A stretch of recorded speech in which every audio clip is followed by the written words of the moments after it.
Hello everyone, I'm Mike DeAngelo with That's Entertainment, and this is your Lost Gems review of Castlevania, Symphony of the Night, by Konami. After a couple of iterations of the same type of game, some developers like to shake it up a bit. Even the heavy hitters like Konami are no different. While Castlevania had already experimented with a more RPG-toned adventure with Simon's Quest in 1988, it wasn't until nearly 10 years later in 1997 that Konami would try to strike gold with Symphony of the Night. Gone was the typical Belmont hero, replaced instead with one of Dracula's own ilk, his son, Alucard. Gone too was the brand's standard weapon, the whip, which instead was swapped out for an abundance of other weapons instead. Did Konami hit its swan song with the PlayStation title, or was this one symphony that should have never been sung?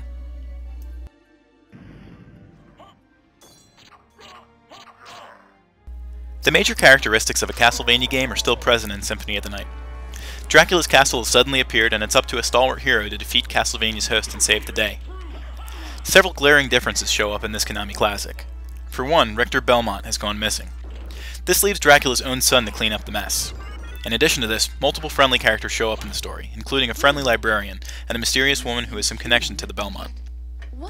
Rewind to 5 years prior to Alucard's arrival at Castlevania. During the events of Castlevania Rondo of Blood, Richter had defeated Dracula. However, 4 years later, he disappears. This shift of balance between good and evil is what originally summons Alucard to the castle.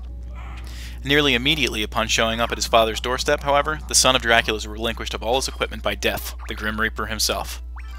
Throughout the rest of the story, Alucard must gain back his power and his gear in an effort to become strong enough to defeat the man who sits upon Castlevania's throne.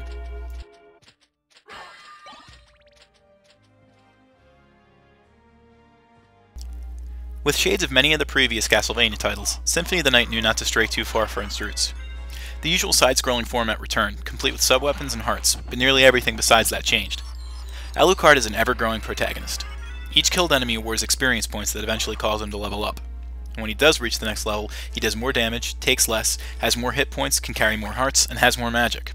That's right, the son of Dracula has access to powerful magic of his own, and finding out how to best use it can lead to an easy victory. Besides all this, certain enemies and candles will drop weaponry and relics, which Alucard can use to help defeat the evil denizens of Castlevania. Even if you aren't one of the lucky players who can find some of the fairly powerful items, you can always buy them at the Great Library. Bosses are fairly mainstay in their appearance, from Death to Frankenstein to Dracula himself, but there are several new opponents who try to make their way into the franchise. The huge span of playable area is immense in Symphony of the Night as well, and since you can also backtrack, Konami saw fit to include a map that shows you where you've been, in addition to displaying save points and warp zones.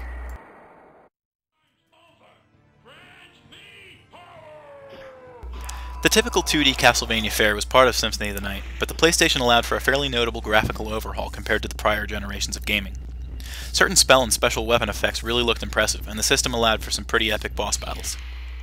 The music in the game was some of the best out of the PlayStation's entire catalog, though not the best of the Castlevania franchise. However, barring the usual rinse and repeat that the series is known for, Symphony of the Night created brand new tunes that are sure to inspire some players.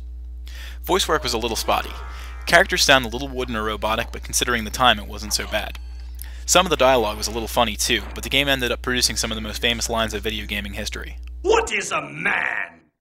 A miserable little pile of secrets! But enough talk!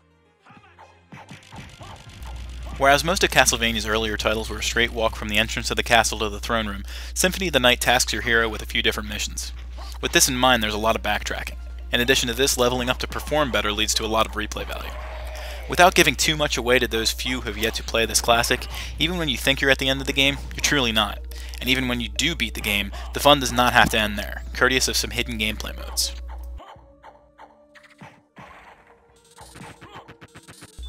Whoever pitched the idea of Symphony of the Night better have received an ample raise in promotion.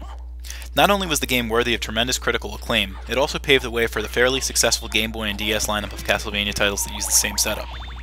If the 2D graphics of the late 90s don't bother you, you should be hard-pressed to avoid checking this game out, if you haven't already. The game is currently available on both the Xbox 360 as well as the PlayStation Portable. That's Entertainment awards Castlevania Symphony of the Night a score of 9.5 out of 10.